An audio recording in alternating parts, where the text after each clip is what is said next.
গতকালে নিজের চোখে দেখা কথা বলছি, গতকাল নিজের চোখে আমি দেখেছি যা, এক চোখের এক পলকে যা দেখেছি, এক পলকে, এই যে এবার তাকালাম এতটুকু।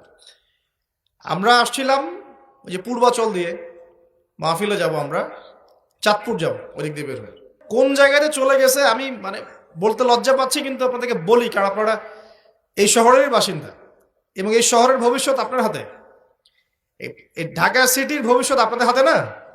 আচ্ছা, তো গাড়িতে বসে আমরা সাধারণত কি করি, বই পড়ি বা ফোনে কথা বলি বা পরিবারের খোঁজ খবর নেই।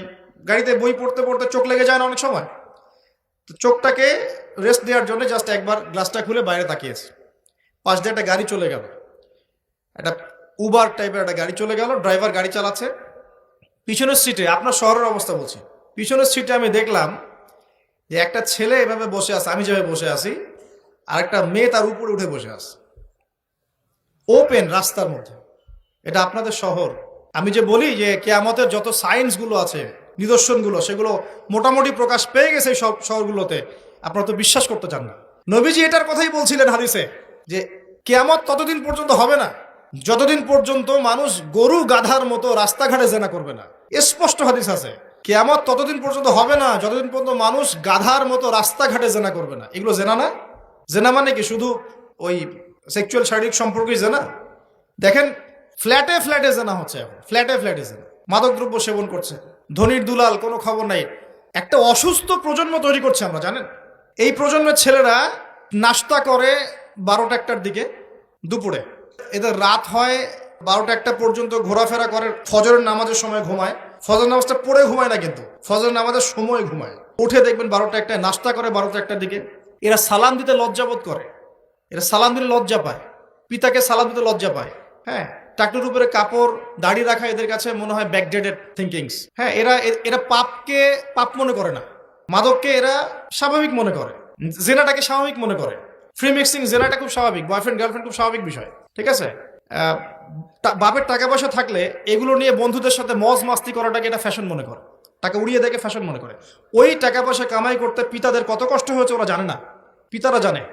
এই প্রজন্মের মেয়েরা দেখবেন পর্দাটাকে ব্যাকডেটেড থিঙ্কিংস মনে করে, চুল খোলা রেখে গেঞ্জি টি শার্ট পরে বাইরে ঘুরতে যারা পরিমাণ লজ্জাবোধ কাজ করে না, যারা পরিমাণ না। বিভিন্ন অকেশন আসলে দেখবেন মোমবাতি জ্বালিয়ে অগ্নি পূজা শুরু করে দেয়। হ্যাঁ, এবং কোনো কোনো ক্ষেত্রে সংস্কৃতির নামে এমন কিছু শিরকি কাজ করে যেগুলোর সাথে ইসলামের কোনো সম্পর্ক নেই। এরা জীবনে প্রতিষ্ঠিত হওয়াকে, বাইরে একটা ডিগ্রি সার্টিফিকেটকে নাজাতের ওসিলা মনে করে ফেলে। নামাজ, রোজা, হজ, জাকাত, ইসলামিক কালচারগুলা তাদের কাছে মনে হয় এগুলো শেষ বয়সের কাজ, এই বয়সে করার দরকার নেই। আমরা একটা অসুস্থ প্রজন্ম তৈরি করে যাচ্ছি। আপনি সালাম দিয়ে দেখেন উত্তর দেয় না, সালাম দিলে সাই বোধ করে, সালাম দিতে মনে হেড হয়ে যাচ্ছে মাথাটা। কি লজ্জা, সালাম দিতে কি লজ্জা। দেখবেন হ্যালো হাউ আর ইউ, পশ্চিমারা যা যা করে হুবাহু ওদের কাটপেস্টে লাইফ লিড করে, জুমার নামাজও ঠিক মতো পড়তে যায় না। আমরা কি প্রজন্ম তৈরি করছি চিন্তা করে দেখবেন। মাদক, এই যে একটু আগে স্যার বলে গেলেন না, ম্যাক্সিমামই, অল্প কিছু মানুষ বাদ দিয়ে যারা একটু ধর্মকর্ম চর্চা করে, এইসব মানুষ বাদ দিয়ে ম্যাক্সিমামই মাদকের সাথে সম্পৃক্ত। আমি দেখাচ্ছিলাম প্রিয় ভাইয়েরা এবং পর্দার আড়ালে বোনেরা যারা আছেন যে কিয়ামতের সায়েন্সগুলো কিন্তু চলে আসছে। এখন এই প্রজন্মের দায়িত্ব কিন্তু আপনার হাতে। এই প্রজন্মের দায়িত্ব কার হাতে বলেন? এই শহরের দায়িত্ব কার হাতে? শুধু কি আলেম ওলামার হাতে? শুধু কি প্রশাসনের হাতে? এই শহরকে আপনি পাপমুক্ত করবেন কিভাবে? আপনাদের আমাদের কোনো ভূমিকা নাই? কি যে হচ্ছে কল্পনা করতে পারছে না। একটা চিত্র দেখছেন না, লাখ লাখ ছেলে দাঁড়িয়ে একটা পর্দার সামনে দাঁড়িয়ে আছে, গোল কখন হবে এই জন্য, দেখছেন না? মিডিয়া এগুলো প্রমোট করছে না? ভাবখানে এমন যে কত সুখে আছি আমরা, তাই না? কি সুখ আমাদের, খেলা হচ্ছে, আমরা গোল গোল চিল্লাচ্ছি, খেলছে কোন টিম, সেই টিম আমাকেও চিনে না, আমার দেশের নামও জানে কিনা আল্লাহু আলাম। আমরা নাচানাচি করছি মাশাআল্লাহ, আমরা মারামারি করছি, কেউ মার্ডার হচ্ছে, কেউ আবার শোকে স্ট্রোক করে মারা যাচ্ছে, তাই হচ্ছে না? এমন কেন জাতিগতভাবে আমরা এমন কেন হলাম জাতিগতভাবে? আমাদের কোনো ব্যক্তিত্ব নাই, আমাদের কোনো গায়রত নাই। আমাদের তো যুদ্ধের হিস্ট্রি আছে, আমাদের বীরত্বের হিস্ট্রি আছে, আমাদের ভাষা আন্দোলন হিস্ট্রি আছে। দেশের কনসেপ্ট বাদ দিয়ে ইসলামের কনসেপ্টও যদি বলেন, আমরা তো তারেক বিন জিয়াদের উত্তরসূরি, বিন কাসিমের উত্তরসূরি, খালেদ বিন ওয়ালিদ, উমর ইবনুল খাত্তাবের উত্তরসূরি। আমাদের কোনো গায়রত নাই। পশ্চিমারা একটা কিছু লঞ্চ করবে, সবাই নাচানাচি করবে, আমরা সেখানে গা ভাসিয়ে দিব। কিছু কিছু মুসলিম কান্ট্রি ওগুলোতে জয়েন হবে, আমরা মনে করবো এটা হালাল হয়ে গেল। অনলাইনে দেখলাম একজন লিখেছেন, আরেকজন বক্তব্য দিচ্ছেন, রাসূলুল্লাহ সাল্লাল্লাহু আলাইহি ওয়াসাল্লামও তো নাকি তার স্ত্রীর সাথে খেলাধুলা করেছেন। রাসূল সাল্লাল্লাহু আলাইহি ওয়াসাল্লাম তার স্ত্রীর সাথে দৌড় প্রতিযোগিতা করেছেন রাতের অন্ধকারে। মসজিদ নববীর মধ্যে ঈদের দিন উৎসব পালন করা হয়েছে নববীর মধ্যেই। এটার সাথে আপনি ফিফার দলিল টানছেন, এটা দিয়ে আপনি ফিফাকে জায়েজ করতেছেন। এখানে তো জুয়া হচ্ছে। একটা মুসলিম কান্ট্রি কাতার যা অ্যারেঞ্জ করেছে, এই অ্যারেঞ্জমেন্টটা অন্য আগের সব অ্যারেঞ্জমেন্ট হচ্ছে বেটার, কারণ সে তার মধ্য দিয়ে ইসলামের প্রচার করার চেষ্টা করেছে, সে তার জায়গা থেকে চেষ্টা করেছে, কিন্তু মন্দের ভালো, এর চেয়ে ভালো কিছু করা সম্ভব ছিল না। এখানে সে যতদূর পর্যন্ত পেরেছে ট্রাই করেছে, এবং সে কিন্তু ছোট রাষ্ট্র হলেও অনেক বড় বড় ওয়ার্ল্ড অ্যাফেয়ার্সের বিষয়ে সে মাথা ঘামায়। আমাদের ঢাকার সমান আয়তন হবে কিনা সন্দেহ আছে, ঢাকা বিভাগের সমান হয়তো আয়তন হবে। সে ওয়ার্ল্ডের বড় বড় জিও পলিটিক্যাল বিষয়ে সে মাথা ঢুকায় এখন। হ্যাঁ, সে তার সর্বোচ্চ চেষ্টা করেছে, কিন্তু এর মধ্য দিয়ে যে সারা বিশ্বে কোটি কোটি যুবক তাদের হায়াত নষ্ট করছে, তাদের যৌবন নষ্ট করছে, তাদের রাতের ঘুম ইবাদত নষ্ট করছে, হ্যাঁ, আপোষে ক্রন্দলে লিপ্ত হচ্ছে, বিধর্মীদের কালচার ফলো করছে, ওদের ফ্ল্যাগ টাঙাচ্ছে। আমার দেশের মধ্যে, স্বাধীন সার্বভৌম রাষ্ট্রের মধ্যে অন্য একটা রাষ্ট্রের পতাকা তুলবো কেন? আমার গায়রত নাই?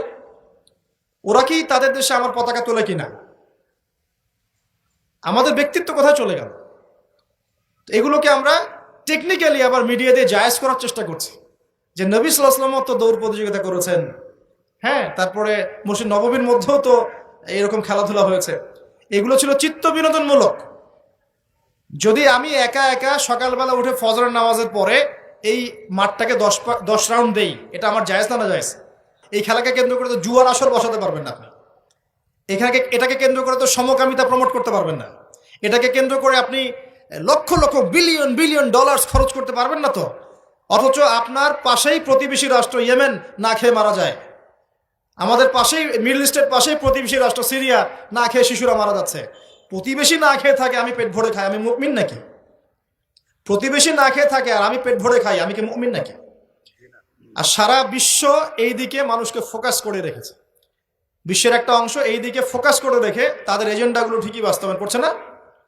তো রমজান মাস আসে, দেখবেন রমজান মাস যখনই আসে দেখবেন যে নির্যাতন বেড়ে যায় উম্মার উপর।